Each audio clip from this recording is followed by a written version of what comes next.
ہے برحمتہ ہی اپنی رحمت کے ساتھ من یشاء جسے وہ چاہتا ہے۔ اللہ نے بنی اسماعیل کو اگر نبوت دی ہے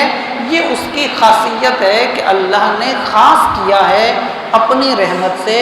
جس کو چاہا، تو اس کی چاہت پر اعتراض کا حق ہے کسے؟ کسی کو بھی حق نہیں ہے۔ اس نے جب چاہا بنی اسماعیل کو دیا، جب چاہا بنی اسرائیل کو دیا، تو اس پر اعتراض کا حق کسی کا نہیں بنتا۔ فرمایا واللہ ذو الفضل العظیم، کیوں؟ کیونکہ اللہ تعالی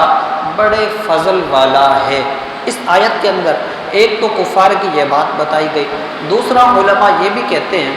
اس میں ایک سبق ہے،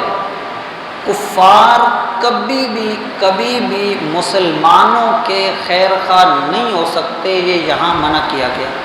اور وجہ اس کی شان نزول اس آیت کا وہ بھی یہی بیان کیا جاتا ہے کہ یہود میں سے ایک جماعت ایسی تھی، کچھ لوگ ایسے تھے کہ وہ اپنی چکنی چپڑی باتوں کے اندر مسلمانوں کو ورغلاتے تھے اور بڑی ہی محبت کے ساتھ ان کے ساتھ پیش آتے تھے، اور وہ صلح کا معاملہ کہ ہم تسلیم کرتے ہیں، ہمارا مقصد فساد نہیں ہے، ہمارا مقصد تو امن ہے، ہمارا مقصد محبت ہے، ہمارا مقصد آپس میں ایک رہنا ہے۔ بات اپنی اپنی عقیدہ، اپنا اپنا سوچ، اپنی اپنی ایمان اپنا اپنا، لیکن ہمیں مل کے تو رہنا چاہیے، ایک دوسرے کے ساتھ ادب احترام محبت کرنی چاہیے، ہمیں ایک دوسرے کی مخالفت نہیں کرنی چاہیے، اس طرح کی باتیں اور بڑا احترام سے پیش آنا۔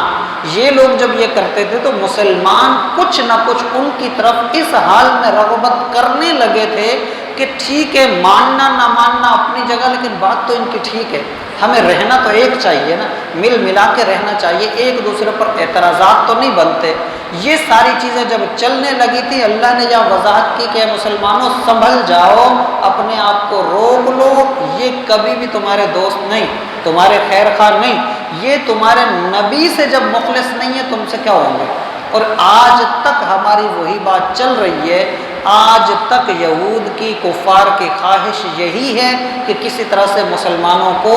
توڑ دیا جائے، کسی طرح سے ان کے اندر سے یہ چیز نکال دی جائے۔ آج بھی